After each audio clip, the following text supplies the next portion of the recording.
जय हिंद। हेलो साथियों, आप सभी का स्वागत है प्यारा सा गुरुकुल कोचिंग सेंटर में। देखिए, अभी हम इस वीडियो में सीखेंगे भाज्य संख्या किसे कहते हैं और अभाज्य संख्या किसे कहते हैं। यह जो होता है भाज्य संख्या और अभाज्य संख्या, इसमें काफी विद्यार्थियों का परेशानी होता है। देखिए क्या है, यहाँ लिख देते हैं हम भाज्य संख्या। भाज्य संख्या कौन संख्या बाबू? भाज्य संख्या। और इधर वाला बॉक्स में हम लिख देते हैं इधर अभाज्य संख्या। अभाज्य संख्या। अगर आपसे कोई इसका परिभाषा पूछता है कि बताइए भाज्य संख्या किसे कहते हैं, तो उसको भी यहाँ पे हम लिख देते हैं जिस संख्या का गुणनखंड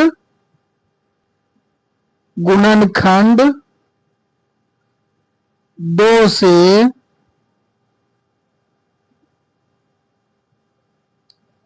अधिक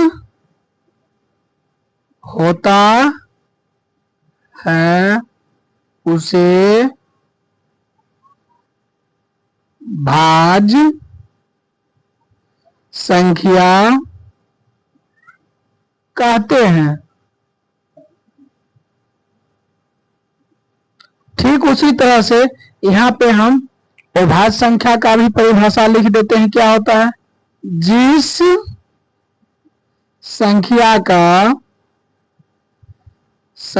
का गुणनखंड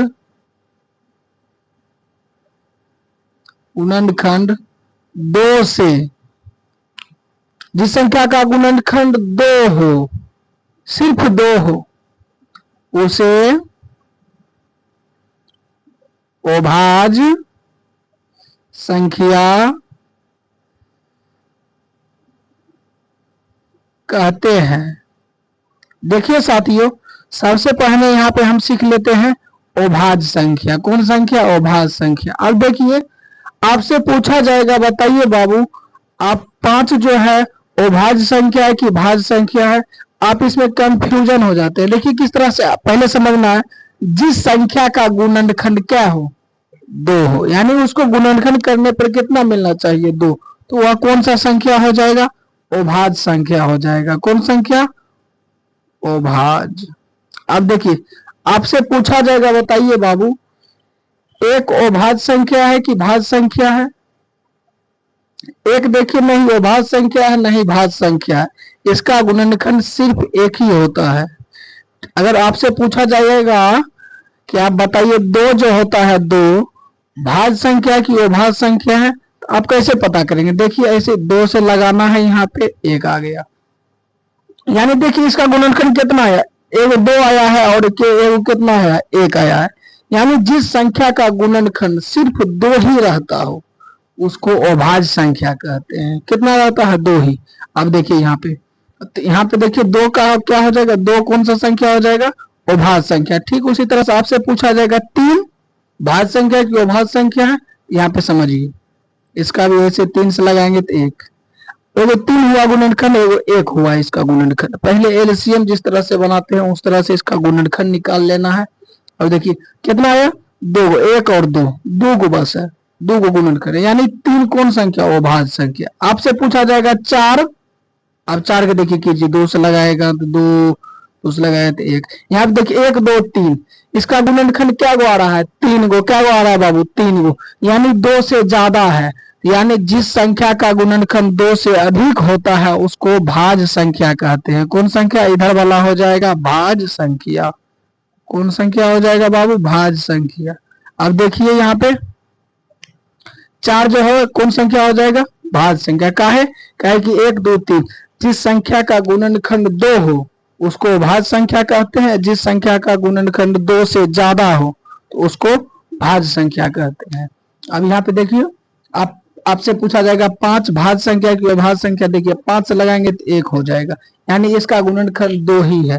तो यानी कौन संख्या हो गया? 5। 5 अभाज्य संख्या। आपसे पूछा जाएगा 6 अभाज्य संख्या की भाज्य संख्या है, तो आप फिर यहाँ पे 2 से लगाएंगे 3 हो जाएगा, फिर 3 से लगाएंगे तो 1 2 3।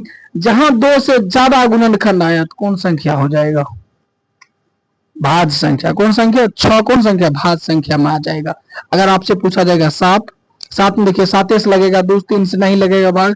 यहाँ पे देखिए 2 आया है, 2 7 इसमें लिखा जाएगा। आपसे पूछेगा 8, 8 भाज्य संख्या की अभाज्य संख्या है, तो आप देखिए यहाँ 2 से लगाएंगे 4, 2 से लगाएंगे तो 2 हो जाएगा, 2 से लगाएंगे तो 1 हो जाएगा। 1 2 3 4, 4 4 गो आ रहा है, यानी 2 गो से ज्यादा। जिस संख्या का गुणनखंड 2 गो से ज्यादा हो उसको कौन संख्या? इसमें भाज्य संख्या में लिखा जाएगा 8। उसी तरह से आपसे पूछा जाएगा 9। एक और समझिए बस, यहाँ पे देखिए 3 से लग जाएगा, 3 3 9, 3 3 9, 3 से 1, 1 2 3। फिर देखिए 3 को गुणनखंड आ रहा है, तो कौन संख्या हो जाएगा? यानी 2 गो से ज्यादा आती है, इसमें लिखाएगा 9। तो आपसे पूछते हैं हम, आप बताइए 10 अभाज्य संख्या है कि भाज्य संख्या है? इसका उत्तर आप लोग कमेंट में दीजिएगा। मेरा आशा है कि आप लोग इसका उत्तर जरूर देंगे और यह भाज्य संख्या और अभाज्य संख्या आप लोग चुटकी में हल कर लेंगे। Thank you. फिर से अगले वीडियो में मिलते हैं। अगर यह वीडियो अच्छा लगा तो आप लोग लाइक कर दीजिएगा।